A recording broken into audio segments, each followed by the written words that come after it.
नाज़रीन हेडलाइन सां वठी ख़बरुनि जी शुरूआत कंदासीं। हिन अहम ख़बर सां पाकिस्तान में कोरोना विगे 32 मरीज़ हयाती विञाए वेठा आहिनि।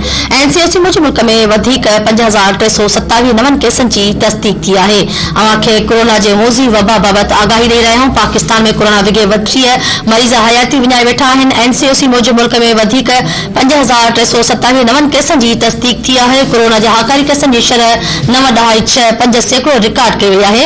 National command and operation centre तरफ़ां जारी कयल ताज़ा अखरनि मूजिबि गुज़िरियल ॾींहुं सॼे मुल्क में 55,202 माण्हुनि जा नमूना वरिता विया।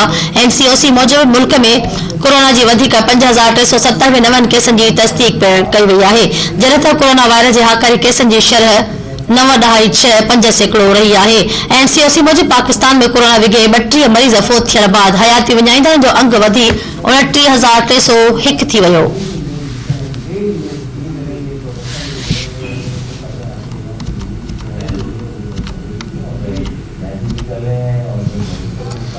अवांखे आगाह कर रहा हूँ। नाज़रीन, कोरोना जी मोज़ी वबा बाबत अपडेट कर रहा हूँ। National command and operation centre तरफा जारी कयल ताज़ा अखरनि मूजिबि गुज़िरियल ॾींहुं सॼे मुल्क में 55,202 माण्हुनि जा नमूना वरिता विया। एनसीओसी मूजिबि मुल्क में कोरोना जी वधीक 5,309 केसनि जी तस्दीक थी आहे, जॾहिं त कोरोना वायरस जे हाकारी केसनि जी शरह 9.65% रिकॉर्ड कई वई आहे। एनसीओसी मूजिबि पाकिस्तान में कोरोना विगे 32 मरीज़ फोत थियण बाद हयाती विञाईंदड़ जो अंग वधी 29,301 थी वियो।